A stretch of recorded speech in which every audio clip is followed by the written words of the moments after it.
dia a todos. Estamos em mais uma semana aqui da matéria de Direito Constitucional. Bom dia. E estamos dando finalização no ponto da unidade 2, seção 2.4. Então, começamos na 2.1, falando das normas constitucionais, falando a respeito dos princípios.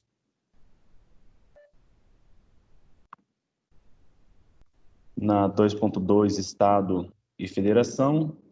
E a Federação agora de 1988 pela Constituição vigente, entes federados e intervenção, por último. E para iniciarmos a aula de hoje, um ponto muito interessante para a gente colocar no caderno é um ponto que se refere ao artigo 1º do nosso texto constitucional. Então, quem está aí com o seu computador ou com o seu celular, vá até o Google e escreva Constituição Federal, ou se você já tem o Vademecum, ou se você já tem a própria Constituição Federal comprada, abra a Constituição Federal no artigo 1º, por favor.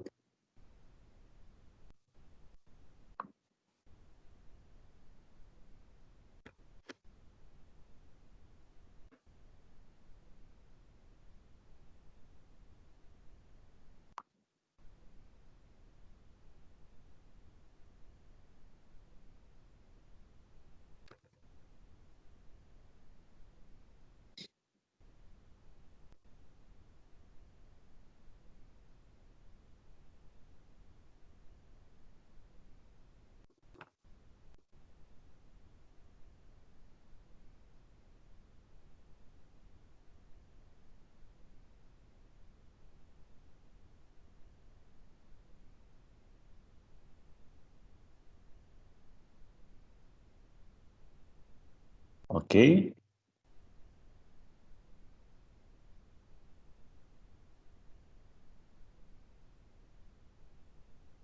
Diz o artigo 1º, a República Federativa do Brasil, formada pela união indissolúvel dos estados e municípios e do Distrito Federal, constitui-se em Estado democrático de direito e tem como fundamentos.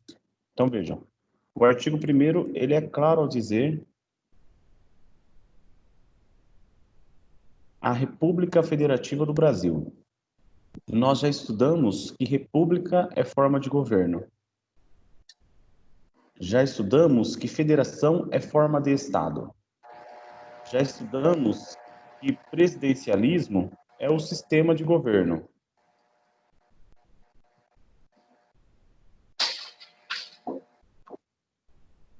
Já estudamos que presidencialismo é o sistema de governo. Aí agora, eu faço uma pergunta para vocês. Vocês já estudaram que nós tivemos o poder constituinte originário, que ele fez previsão na própria Constituição do poder constituinte derivado, e vimos que existe o poder constituinte derivado reformador, revisor e decorrente. O reformador é aquele que eu especifiquei e mostrei para vocês que está previsto no artigo 60 da Constituição, que fala a respeito das propostas de emenda constitucional. E vocês estudaram também que o poder constituinte derivado reformador, ele tem as suas limitações materiais, temporais, circunstanciais, formais, tá? Bacana. E aí, dentro desse artigo 60, a gente acaba tendo que tocar de novo num assunto que está dentro do artigo 1º. O artigo 1º, como eu já li para vocês, diz que a República Federativa do Brasil. E eu já disse para vocês que a forma de Estado do Brasil é a federação. E aí, portanto, vem uma pergunta a respeito do artigo 1º e a respeito do artigo 60. Pergunto eu para vocês. A forma de governo adotada pelo Brasil é uma cláusula pétrea? Uma outra pergunta. As cláusulas pétreas, aquelas cláusulas resistentes, aquelas que não podem ser extintas nem minoradas, aquelas matérias que não podem sequer ser objeto de proposta de emenda constitucional tendente a minorar ou a excluir. Essas são as cláusulas pétreas do Brasil. Mas quais são elas? Então vamos lá. Acadêmico ou acadêmica que está me escutando agora, eu pergunto: a forma de governo, ou seja, a república, é uma cláusula pétrea? Ou seria a forma de Estado uma cláusula pétrea? Fundamente a sua resposta. Vamos agora para a resposta dessas perguntas, tá? A título, é para vocês responderem mesmo. Já vão procurando. Vocês vão responder com fundamento no artigo 1º e com fundamento no artigo 60 dentro dos seus parágrafos. Vá lá.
Ok?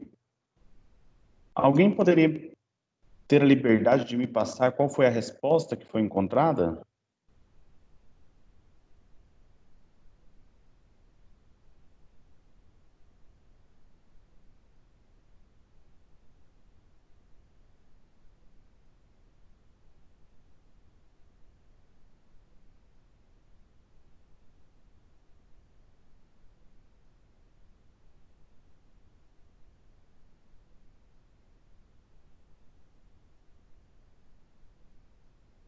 Ainda que por uma breve anotação.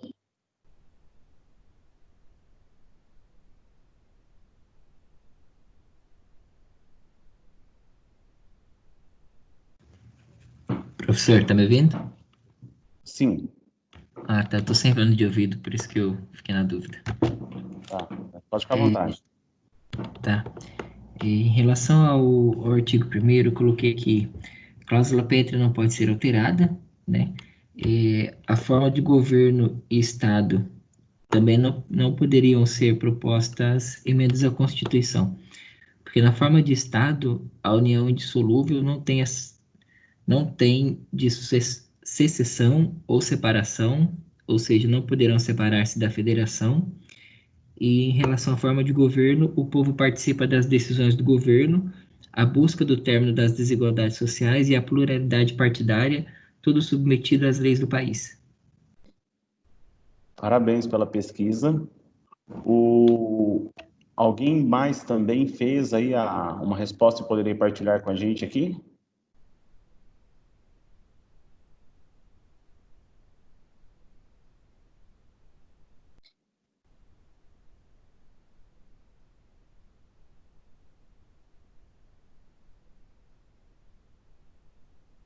Mais alguém, por favor?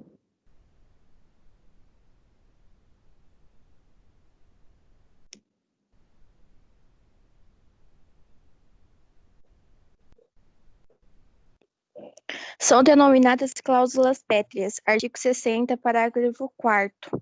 Não será objeto de deliberação a proposta de emenda tende a abolir. Inciso 1º, a forma federativa de Estado. Inciso 2º, o voto direto, secreto, universal e periódico. Inciso 3º, a separação de poderes. Inciso 4º, os direitos e garantias individuais. E com fundamento nesse artigo 60, mencionou a respeito da forma federativa, é que a gente tem aqui no Brasil, então, como cláusula pétrea, que não pode ser, portanto, objeto de proposta de emenda constitucional na forma de tendência a abolir, a forma federativa de Estado. Então, para vocês memorizarem, exame da Ordem dos Advogados do Brasil, concurso público, aquela cláusula pétrea prevista no texto constitucional, de forma expressa, é que se refere à forma de Estado, ou seja, a federação, a forma federativa de Estado. Ok? Então, vejam, a forma federativa do Estado é uma cláusula pétrea, expressamente prevista no artigo 60 do texto constitucional. Forma de governo e sistema de governo, eles não são uma cláusula pétrea expressamente previstas no artigo 60 da Constituição, no sentido literal, porque no sentido literal é justamente a forma federativa de Estado. Ok? Por quê? Porque conforme nós acabamos de ver aqui na resposta, na leitura do artigo 60, é a forma federativa que é uma cláusula pétrea. Não obstante, existem os defensores dentro da doutrina dizendo também que a forma de governo ela não deveria sofrer proposta de emenda constitucional, aceitando parte da doutrina que o sistema presidencialista pudesse assim ser. Por que que eles falam que a forma de governo não deveria? Porque o povo foi às urnas, isso lá na década de 90, lembra do poder constituinte derivado revisor, numa chance de uma revisão constitucional para ver se a Constituição iria se adaptar à vontade do povo ou não, o povo brasileiro foi convidado a ir às urnas votar. Vamos permanecer com a forma de governo republicana ou vamos para a monarquia? Vamos permanecer no sistema presidencialista ou vamos para o parlamentarismo? Então, no final das contas, por força de o povo ter ido às urnas para escolher se nós ficaríamos no sistema de monarquia, melhor, se voltaríamos para o sistema de monarquia ou se permaneceríamos no sistema, desculpe, na forma de governo república, o povo brasileiro acabou por escolher forma de governo republicano. Vamos permanecer como está, o povo brasileiro ficou satisfeito. Então, tem os defensores da doutrina que falam assim que não faz sentido nenhum nós falarmos agora de um poder constituinte derivado reformador, mudar aquilo que já foi objeto de exercício do poder constituinte derivado revisor, em que o próprio povo brasileiro foi às urnas, ou seja, exercendo o seu direito de sufrágio, seu direito de manifestação política, o próprio povo brasileiro já disse que não queria uma monarquia, que queria uma república. Então, eles dizem que não faz sentido algum agora, por proposta de emenda constitucional, ou seja, no exercício do poder constituinte derivado reformador, alterar aquilo que já foi objeto de escolha pelo poder constituinte derivado revisor. Só que, repito, a cláusula pétrea expressamente prevista no texto constitucional refere-se à forma de Estado, ou seja, à Federação Brasileira. Ok? Eu fui claro ou vocês querem mais alguma explicação?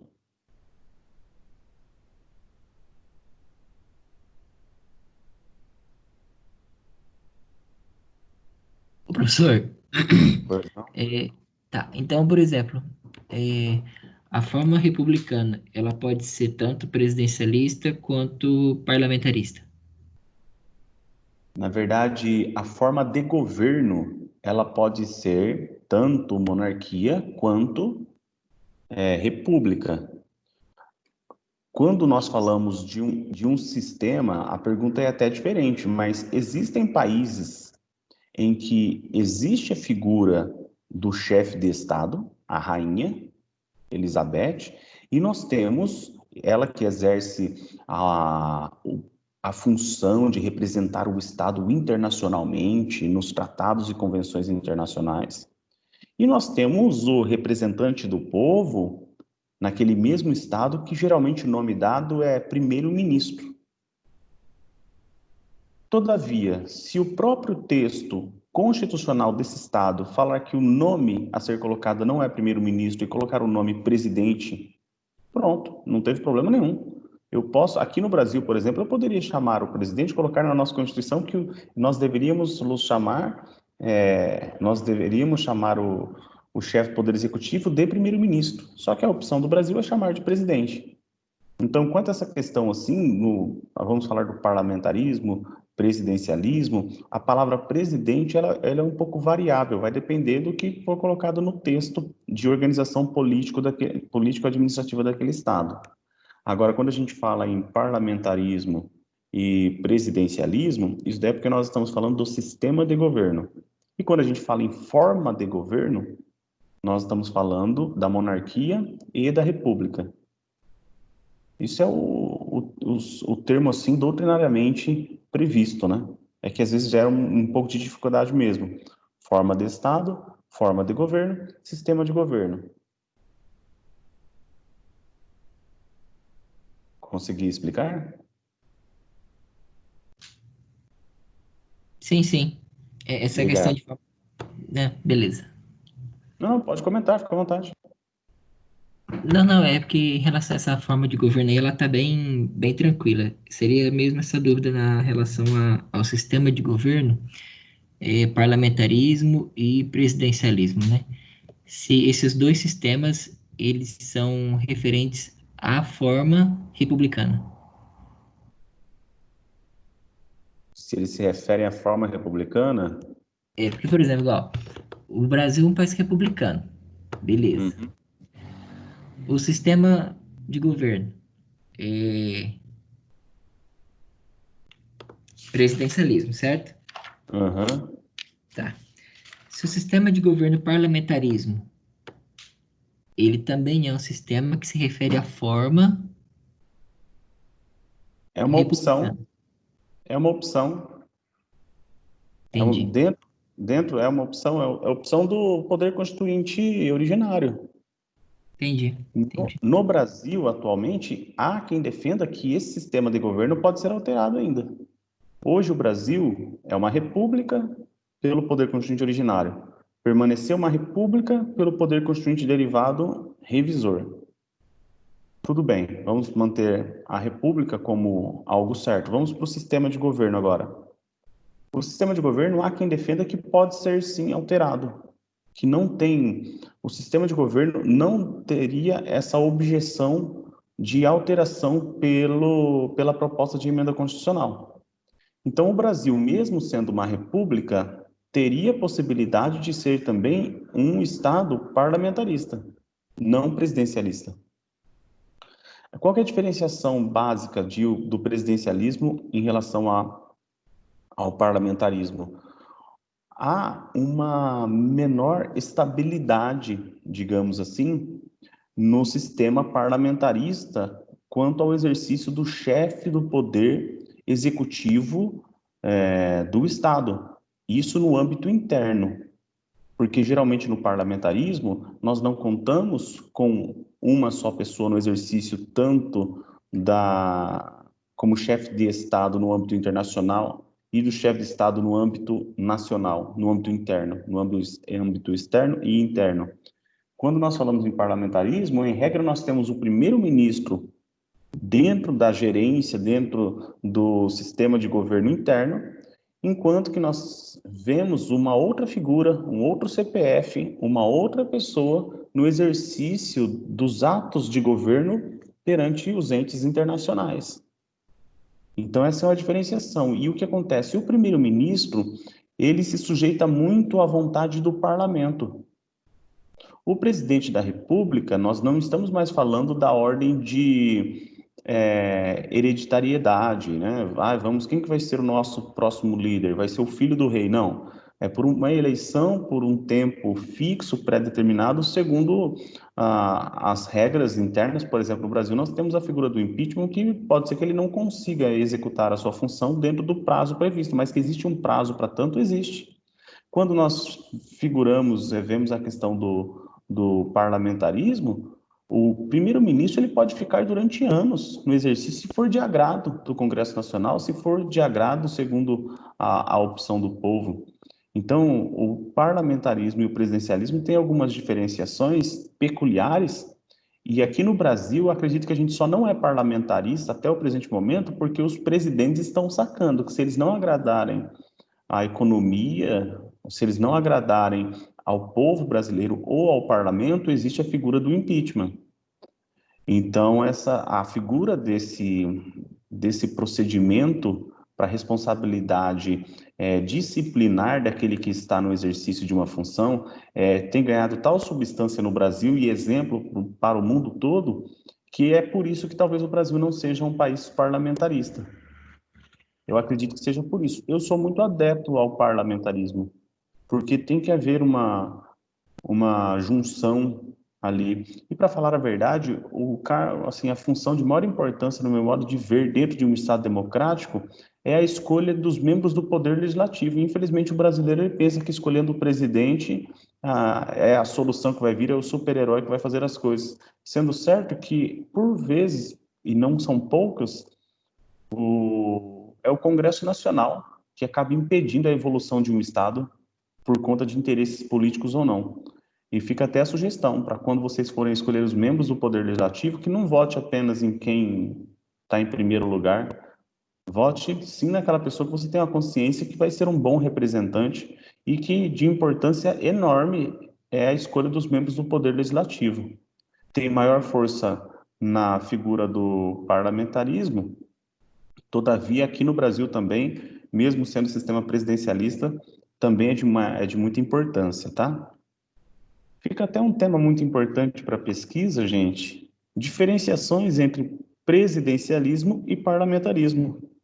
Sendo certo que não importa, embora seja comum em estados até como a gente visualiza na Inglaterra, que existe esse sistema em que o chefe de Estado no âmbito externo é uma pessoa e no âmbito interno é outra pessoa, no caso a rainha no âmbito externo e o primeiro-ministro no âmbito interno, existem algumas possibilidades ali dentro sem ser monarquia, também da figura do parlamentarismo, tá? Embora seja mais comum nesses outros. Vamos lá, o que eu falo que seria muito interessante é uma pesquisa da diferenciação entre parlamentarismo e presidencialismo. Até anote, por favor.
Eu vou postar no portal também,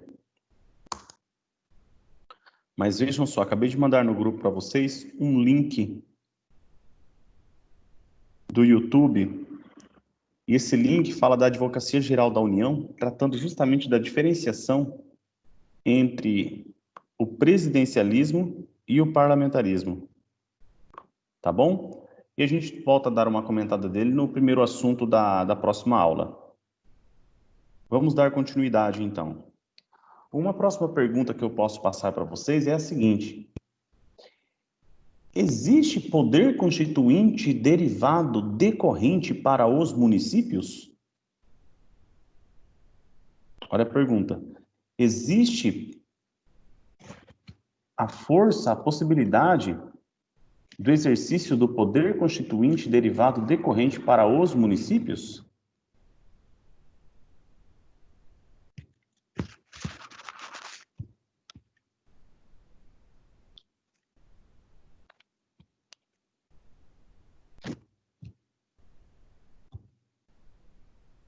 E aí, gente?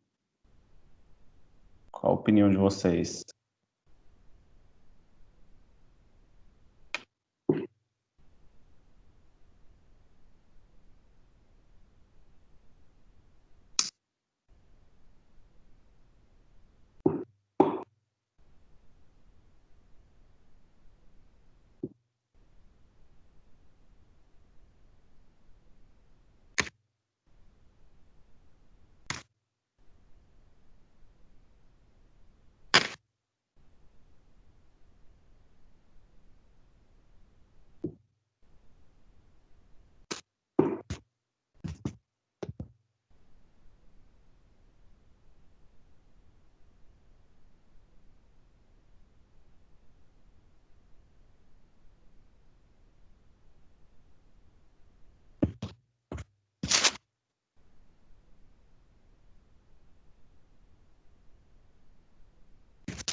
Alguém teria uma resposta? Se não, já notem, pessoal, que o poder constituinte derivado decorrente foi passado para os Estados-membros. Professor, o Ângelo está perguntando novamente para repetir a pergunta para ele. Sim, a pergunta é a seguinte: foi atribuído o exercício do poder constituinte derivado decorrente para os municípios? Eu já passei provavelmente essa resposta para vocês na aula passada, só que eu repito para fins de memorização.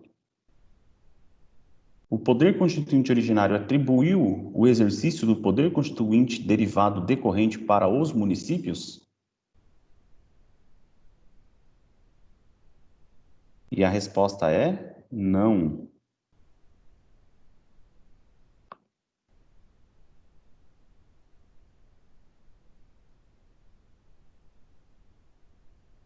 resposta é não. Conforme eu disse para vocês na aula passada, um município não tem uma constituição municipal. Existe a possibilidade, por previsão constitucional, da criação de uma lei orgânica, assim como também é feito no Distrito Federal, só que o exercício do poder constituinte derivado, decorrente, foi atribuído apenas aos estados, ok?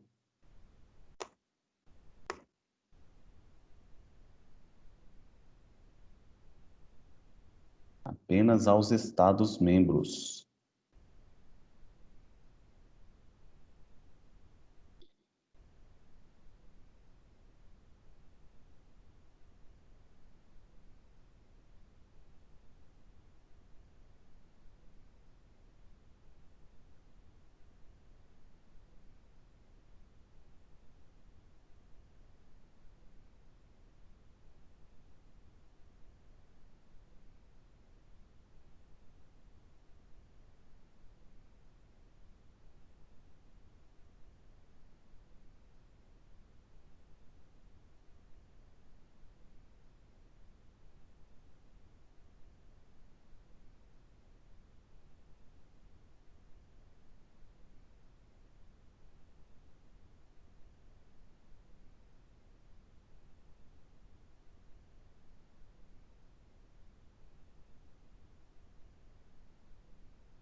Uma outra pergunta, eu estou colocando aqui algumas perguntas revisando o conteúdo, tá? Por isso que eu não fico trabalhando muito em cima desse conteúdo. Uma outra pergunta é, até passei para vocês no final da aula passada, né? Se na atualidade existe a possibilidade da criação, fusão ou incorporação de novos municípios. Vocês chegaram a fazer essa pesquisa? Alguém tem essa resposta, fazendo favor?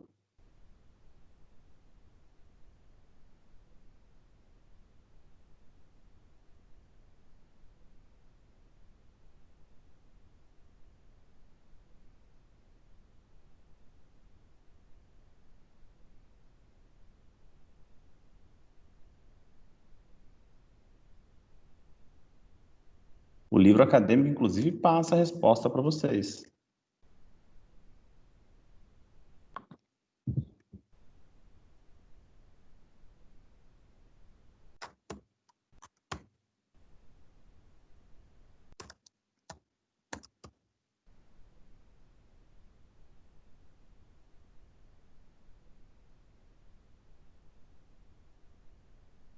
No caso, é criação, fusão e desmembramento.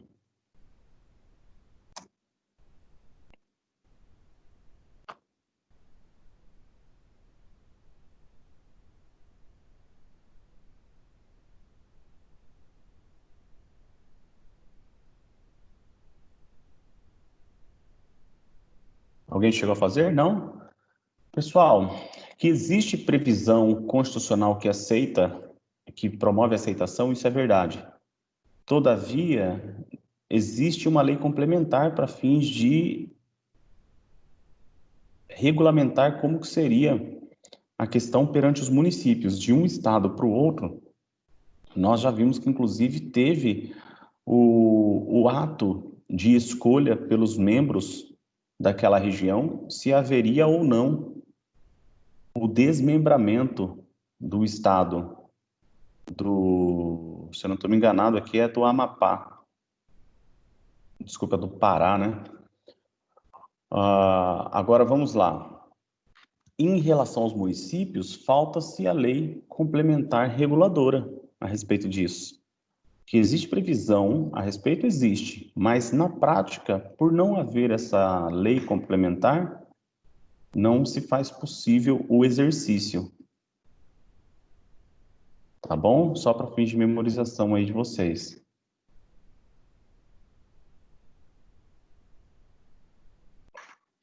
Quanto à outra pergunta, a gente já viu que o poder constituinte derivado decorrente não foi atribuído ao município.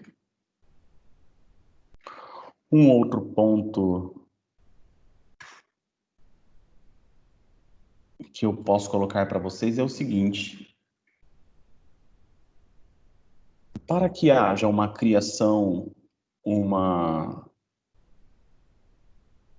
fusão, um desmembramento de um município, existem alguns requisitos. Dentre eles, é a manifestação do povo local por meio de um referendo?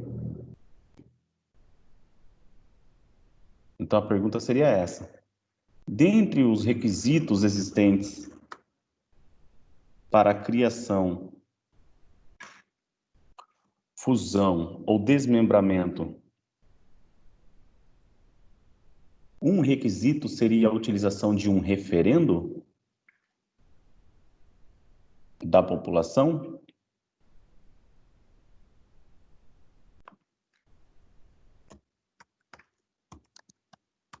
Esse é um dos requisitos, sim, professor.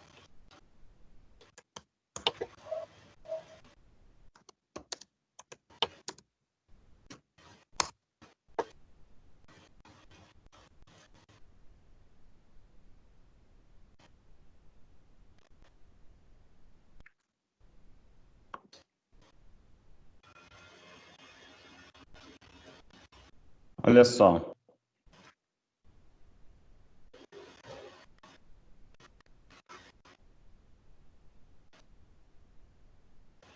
Até em imagens, quando coloca no Google, aparece isso para vocês, tá? Plebiscito e referendo. Qual a diferença? E aí a minha intenção de fazer essa pergunta foi justamente causar uma pegadinha aí para vocês, tá? E a pegadinha não foi à toa, é para vocês já terem uma certa noção. Que é melhor em sala de aula, às vezes, a gente acabar entrando numa dúvida, etc., do que chegar, exemplo, num concurso público, no exame da Ordem dos Advogados do Brasil, e a gente errar a questão porque a gente não viu isso durante a faculdade. E eu já fiz a pergunta propositalmente dessa forma para que já chegasse o momento para vocês já saberem dessa diferenciação. Primeiro, a pergunta que eu fiz foi: para que houvesse um desmembramento, por exemplo, de um município, o povo deveria ser escutado por meio de um referendo? E aí eu coloco para vocês qual é a diferença de plebiscito e referendo. E na verdade, gente, é porque o povo ele deve ser escutado por meio de um plebiscito e não por meio de um referendo. Diz aqui, ó, instrumentos da democracia direta, o plebiscito e o referendo se distinguem de um pequeno detalhe. O que significa democracia direta? É quando o povo exerce diretamente a democracia. Então vamos pegar um exemplo. No governo passado, nós tivemos uma insatisfação político-administrativa da forma como estava sendo gerenciado o nosso Estado. E nós, povo brasileiro, fomos às ruas. Para falar a verdade, nós não nos manifestamos muito bem num primeiro. Muitas pessoas colocavam aquelas máscaras pretas, quebravam as vitrines de lojas na Avenida Paulista. Não citamos bons exemplos nas nossas primeiras manifestações. Só que o governo continuou em decadência, numa péssima administração pública, e nós continuamos fazendo as nossas manifestações, indo às ruas. Eu falo nós, povo brasileiro.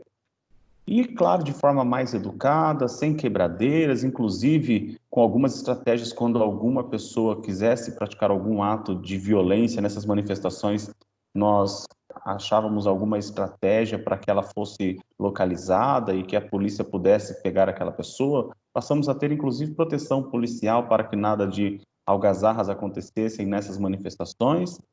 Veja, a manifestação popular é um exercício direto do seu ato democrático de manifestação do povo. Então, nós podemos citar como exemplo da manifestação do povo de forma direta o plebiscito, o referendo, porque eu vou às urnas decidir diretamente a respeito daquele assunto. Plebiscito, olha só, quando nós falamos em plebiscito, para a gente diferenciar de referendo, a população decide sobre uma matéria antes de ela ser elaborada pelo Congresso Nacional. Então, quando, antes mesmo de a autoria de um documento ser tida por um membro do Congresso Nacional, ou seja, por um representante do povo, quem primeiro inicia aquele material é o povo. Quem primeiro vai decidir a respeito daquele assunto é o povo. A população decide sobre uma matéria antes de ela ser elaborada pelo Congresso Nacional. Estão apresentadas algumas questões e opções que os legisladores oferecem. Então vamos lá. A ideia parte do povo, o povo é consultado a respeito daquela ideia e a população vai lá por meio das urnas e aprova ou discorda. Se o povo aprovar, nessa circunstância é que haverá a possibilidade da criação de uma lei. Já o referendo, o Congresso apresenta à população a própria matéria pronta. O povo tem as opções de acatar ou de rejeitar a proposta. Então, por mais que tenha havido uma ideia do povo brasileiro, até porque o parlamento, no caso os deputados federais, representam a ideia do povo, representam o povo, ou seja, se tem um deputado federal criando um projeto de lei, ele está imaginando que o povo brasileiro está querendo aquela matéria. A lei é criada pelo Congresso Nacional e haverá uma possibilidade de a população brasileira aprovar ou de a população brasileira arquivar. Então, vejam, num primeiro momento, nós temos que saber, o povo é consultado a respeito de uma ideia e aquela ideia sendo aprovada é emitida para o Congresso Nacional, dentro do processo legislativo próprio, fazer aquela lei ser promulgada. Quando a gente fala do referendo, acabei de explicar um pouquinho do plebiscito. Quando a gente fala do referendo, é como se o projeto de lei já tivesse passado pelos procedimentos próprios. Só que antes de entrar em vigor, eles querem ouvir o povo brasileiro. E aí o povo brasileiro aprovando, aquela norma entra em vigor. E se o povo brasileiro não aprovar, aquela norma não entraria em vigor. Então nós tivemos o Estatuto do Desarmamento. Só um exemplo. O Estatuto do Desarmamento, ele foi um projeto de lei criado. E aí, de repente, fala assim, vamos escutar o povo, ver se o povo brasileiro quer ou não a aprovação desse projeto de lei que trata do Estatuto do Desarmamento. Então, vejam, quando uma lei já foi criada e o povo só é escutado para ver se você é a favor ou você é contra o Estatuto do Desarmamento, isso é um referendo. E quando o povo é escutado antes da criação da lei, e mais com a ideia do povo brasileiro, com a escolha nas urnas, eu sou a favor disso, eu sou a favor daquilo, é um ponto, o que não acaba acontecendo tanto, né? Porque pegando o exemplo agora da criação, fusão ou desmembramento de um município, antes do procedimento já elaborado e concretizado, eles primeiro escutam o povo, ver se o povo é a favor ou não é. Não é assim, se o povo for a favor, é só existir uma assinatura e pronto, já houve desmembramento. Não. Então, no plebiscito, primeiro eles escutam a ideia do povo. O povo vai às urnas. E depois, se houver aprovação, é que eles vão elaborar o projeto de lei. Quando a gente fala em referendo, o Congresso já fez o projeto de lei. E aí o povo só é escutado para dar o sim ou dar o não, para a entrada em vigor. Mas, basicamente falando, nesse primeiro momento, o importante vocês saberem que essa pegadinha que eu fiz foi o seguinte, que o povo vai ser escutado, isso é verdade. Só que no direito a gente vai ter que saber. Essa democracia direta, em que o povo é escutado, é por meio do plebiscito, em que o povo é previamente escutado, antes de todo o processo legislativo, ou é por meio de referendo, onde já houve o processo legislativo e eu só quero saber se vai haver a entrada em vigor ou não a respeito daquele assunto. Basicamente falando, seria isso. Entenderam? E quando nós falamos dos municípios, falta-se a lei complementar que trata a respeito disso, e um outro ponto de memorização é que deve haver um plebiscito. Não estamos falando de um referendo. Nas duas circunstâncias, o povo vai às urnas. Isso é verdade. Mas o plebiscito, não existe um projeto prévio. O povo é escutado primeiramente. No segundo passo, já existe um projeto prévio em que o povo só vai decidir a respeito daquele projeto entrar em vigor ou não entrar em vigor. Ok?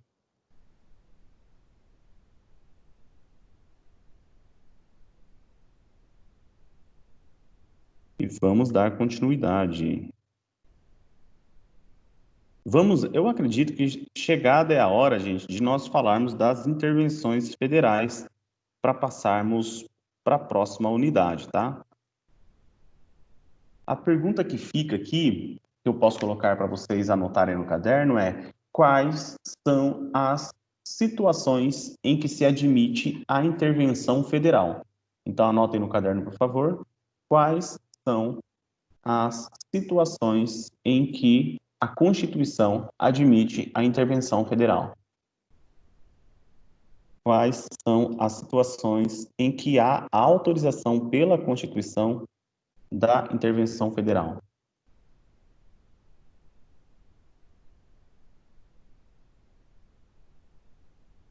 Professor, o senhor pode repetir, por favor, devagar? Quais são as situações previstas na Constituição? Gente, eu estou falando de forma diferente, mas é tudo querendo dizer a mesma coisa, tá? Quais são as situações previstas na Constituição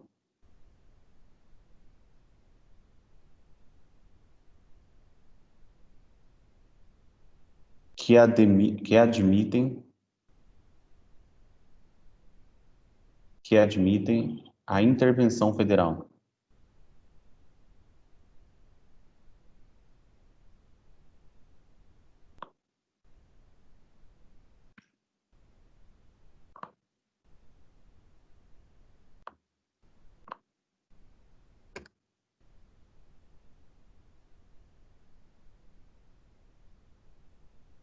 Fica a dica aí, artigo 34, tá, galera? Fica a dica aí para vocês irem na Constituição, artigo 34.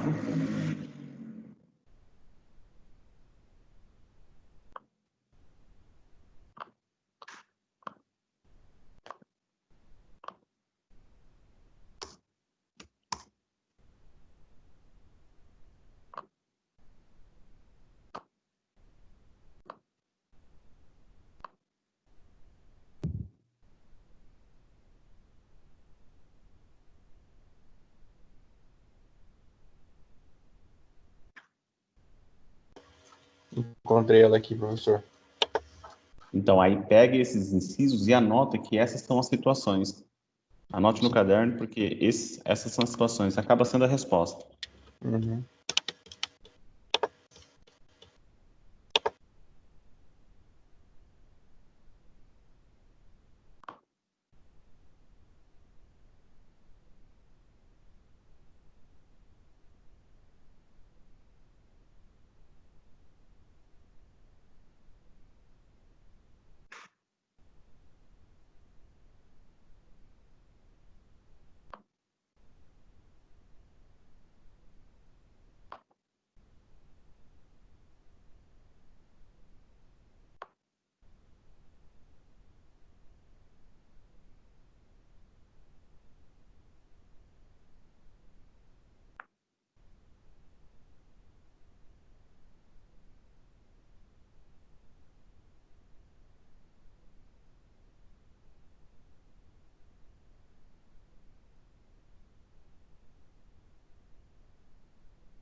Conseguiram anotar já?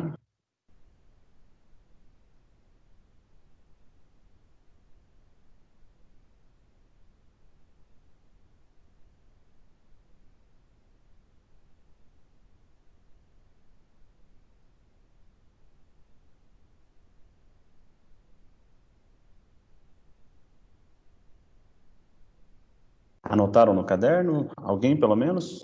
Se um me falar que anotou, eu já vou dar seguimento. Alguém poderia se manifestar, por favor?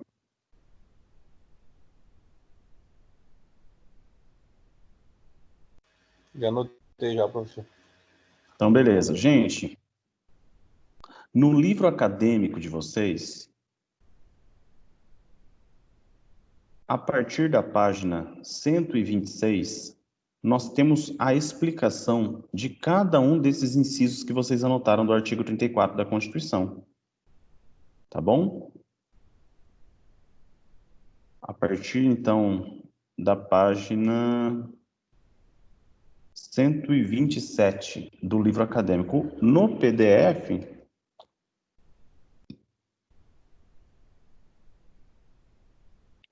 é a partir da página 128, se eu não estou enganado. Presta atenção, nós estamos diante de um Estado que possui sua descentralização. Descentralização porque nós temos órgãos pertencentes à União, nós temos órgãos pertencentes aos Estados-membros, Distrito Federal e municípios.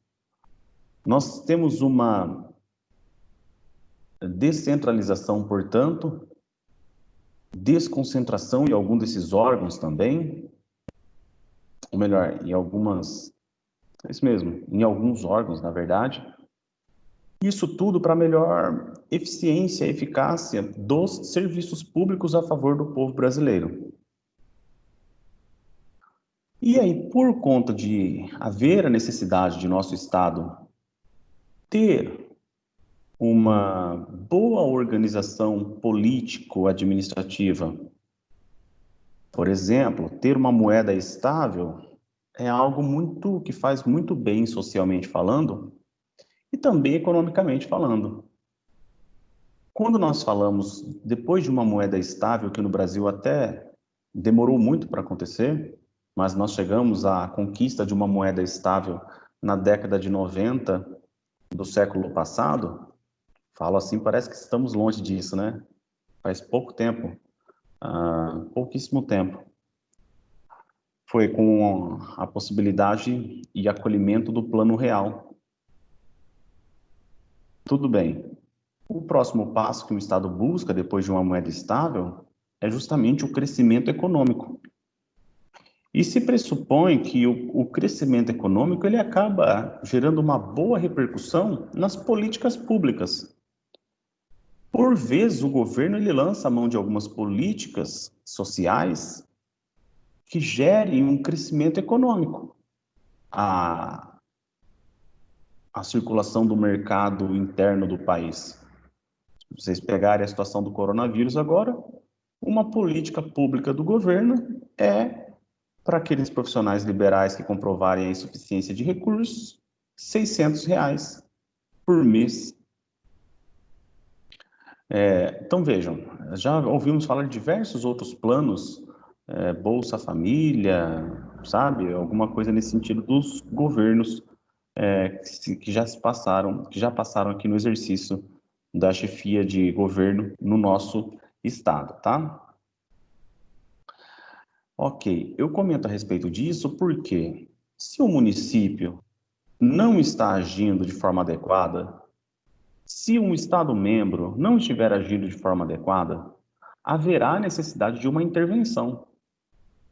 Então, nós podemos ter uma intervenção federal nos estados, nós podemos ter uma intervenção estadual dos estados nos municípios, para garantir que haja a permanência da forma federativa e do interesse público na administração, seja da União em relação aos estados, seja do estado em relação à União, quero dizer, e dos municípios em relação ao estado onde eles se encontram situados. E aí, alguns pontos que a gente merece saber é justamente quais são os pontos entendidos pelo poder constituinte originário que foram vistos com certa gravidade e, caso eles não fossem respeitados, que haveria possibilidade de intervenção.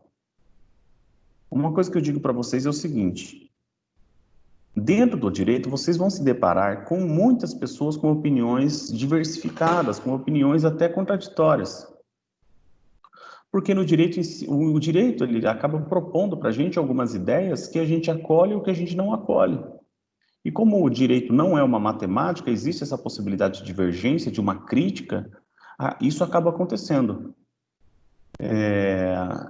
E aí se chegou a uma situação em que, na verdade, o poder constituinte originário, que ele não tem limitação, não é condicionado, acabou colocando algumas circunstâncias que, para ele, houve um entendimento de que haveria uma gravidade e um desrespeito, e que deveria, então, haver a possibilidade de intervenção.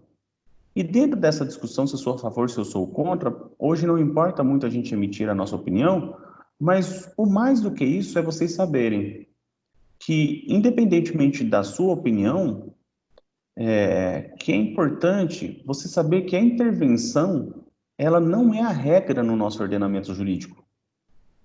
A regra no nosso ordenamento jurídico, ou seja, em todas as regras constitucionais ou não, vamos falar de regras de direito internacional, vamos falar em regras de direito civil, o ordenamento jurídico engloba todas as normas, costumes e princípios, inclusive. No nosso ordenamento jurídico, a regra é a não intervenção. É a não intervenção da União nos estados, é a não intervenção dos estados nos municípios. Essa é a regra. A regra é a regra da não intervenção. Às vezes vocês ouvem falar assim, professor, aqui no Brasil alguém pode ir preso porque deve?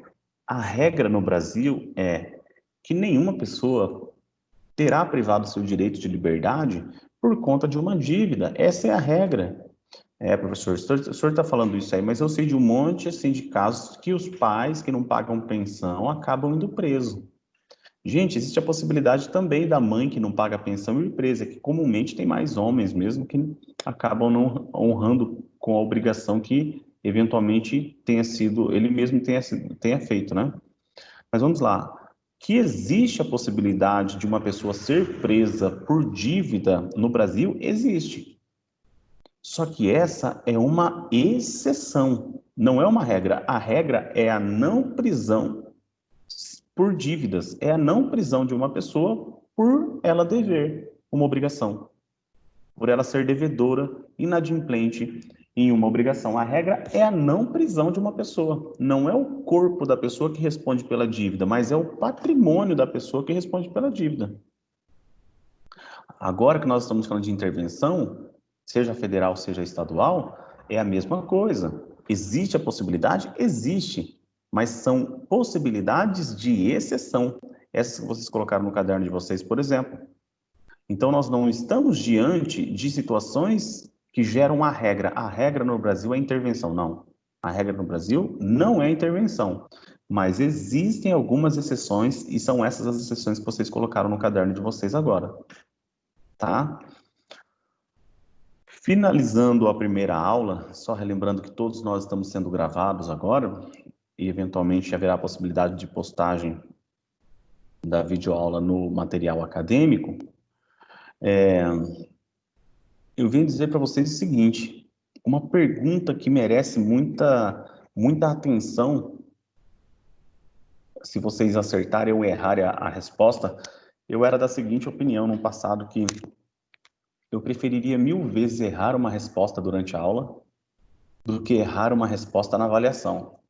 E a gente, quando erra na aula, a gente não esquece o erro na avaliação. Quando a gente acerta uma resposta durante a aula, tem uma chance muito grande de, eventualmente, a gente se esquecer.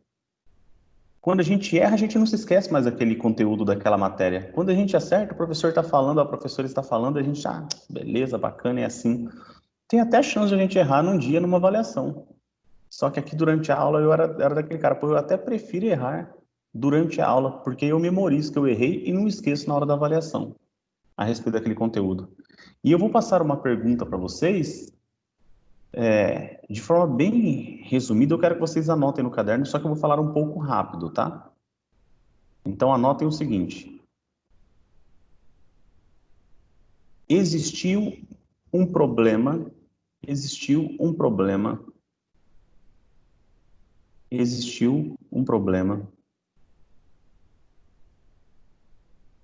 no atendimento da saúde pública. Existiu um problema no atendimento da saúde pública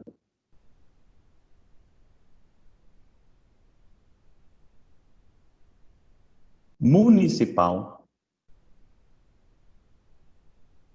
no atendimento da saúde pública municipal, vai ser redundante, mas eu vou falar da mesma forma, da cidade do Rio de Janeiro.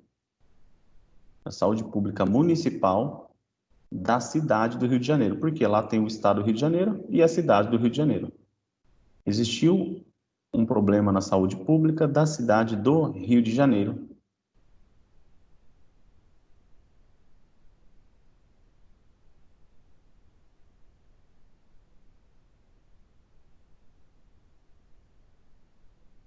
Vírgula,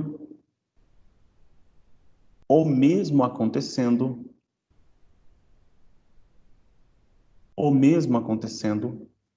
em relação à segurança pública. O mesmo acontecendo em relação à segurança pública.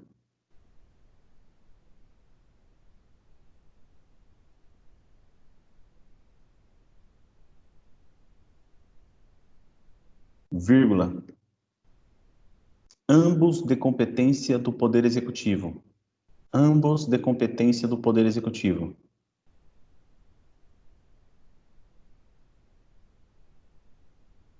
Ambos de competência do Poder Executivo. Ponto. O então,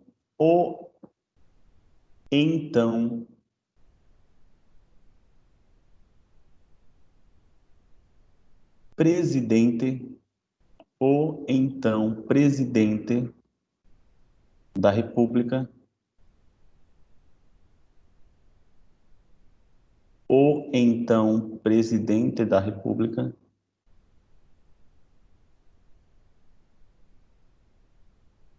decretou a intervenção federal. O então presidente da República decretou a intervenção federal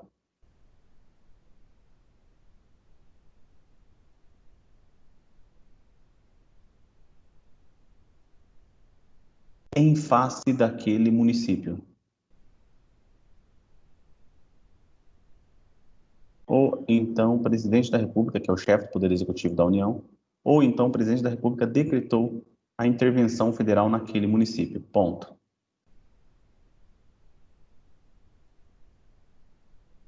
Eu continuo comentando a respeito disso, pessoal, na próxima aula, tá? Na próxima aula que eu falo é daqui 30 minutos, hora do intervalo. Bom intervalo para vocês, tá?